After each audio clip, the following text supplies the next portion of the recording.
Good morning, students. So today we'll discuss about the RSA algorithm. It was developed by Ron Rivest, Adi Shamir and Edelman in 1977.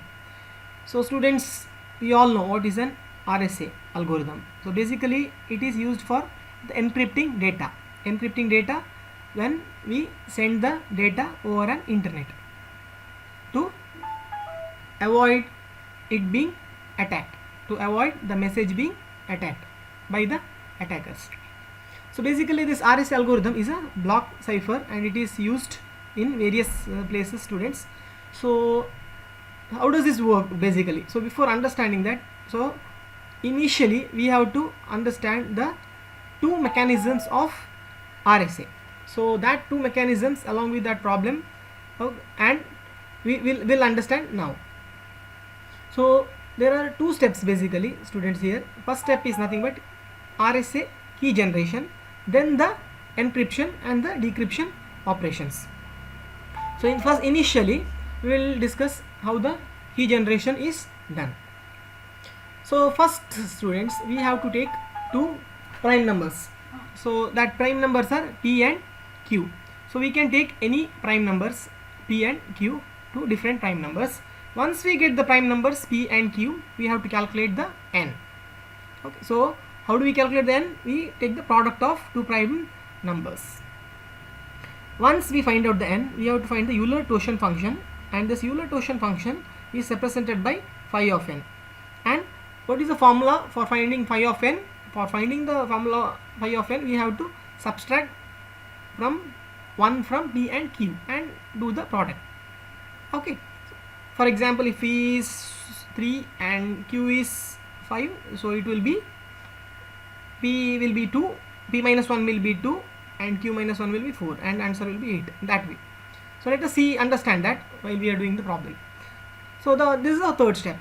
Fourth step is nothing but we have to select one integer E, okay, and that integer must be between 1 and phi of N. Between means that E's value should be greater than 1 and it should be less than phi of N. And GCD of the phi of N comma E should be 1. Once we find this much, we calculate the D. Okay, so this D is nothing but E inverse of mod phi N. Okay, so using these things, these data, we will help in finding us the public and private key pairs. So the public key, which is represented by KU, is nothing but E comma N, small e comma N. So all these things we have already found out in the previous steps. And finally the private key is nothing, KR, private key KR is nothing but D comma N, and D also we have found out here. So this is the first step of RSA, and by this we finish the key generation operations. Next is the encryption and decryption process. So so what do we encrypt, students? We obviously encrypt the message, which is nothing but the plain text. Okay, so this plain text is nothing but M, and we find out the cipher text by using the formula M to the power E mod N. So once we find out the cipher text, we send it over the internet, and at the decryption, at the receiving end, the receiver has to decrypt it. So he decrypts it using the cipher text CI. He will get the decryption message M. So the formula is nothing but Mi is equal to Ci to the power D mod N. So this is all happens, students, here in RSA. So let us understand with the problem. So P and Q are taken here, already given to us. This is 3 and 11, which is which is nothing but a prime number. Key size is given 6. So let us see what is this key size. Okay, so it's also called as block size, and M is nothing but our message. Okay, so we can see that it is given in binary, students. So here already that block size they have given, students. That block size is nothing but 6, but here there are 8 bits. Okay, so we need to break it into 2. So I break it from left to right, and first in the left, first 6 bits I have broken it. Okay, and I have converted it into decimal. It's 14. We get it as 14. Second block is nothing but the remaining one. This is nothing but 2. So only 2 will be remaining. I just append it with 4 zeros to make it key size 6. which is nothing but meaning will not change, it will remain 3 itself. So this is how students we get the first and second block. Now the entire set of operations, okay, that is key generation as well as key generation, then finding out the encryption and decryption, basically we have to do it for block 1 and block 2. Okay, key generation steps will remain common for both the blocks. Okay, only that calculation of encryption and decryption will be different. Okay, so let us initially find out the things according to the steps. So initially n is nothing but p into q. Okay, we have already found it. Then we find phi of n, which is nothing but 20. So it is nothing but p minus 1 into q minus 1, 3 minus 1 into 11 minus 1, that is 10. 2 into 10, 20. So public key E, I select it as 3 because when I take the GCD of 3 comma 20, it is nothing but 1. What is 20? It is nothing but phi of n.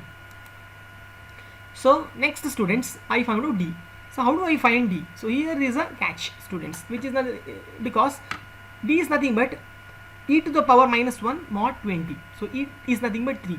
So students, when inverse is involved, okay, now I have to understand how this 7 comes. So students, here it is nothing but 3 into which number mod 20 gives you 1. 3 into which number mod 20 gives you 1. So 3 into 7, which is nothing but 21, mod 20 is 1.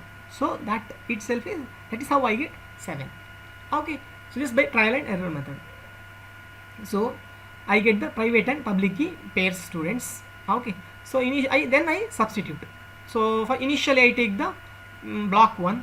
Okay, so block 1, when I take 14 will be my this thing message. So as we have already seen it in the previous step. Okay, my message is 14. Okay, so you all know that this is m, okay, mod 33. Okay, so using this m mod n is 33. Okay, so using this I find c, which is nothing but 5. So when I calculate this, these are all steps for making the things simple. You can do it directly also.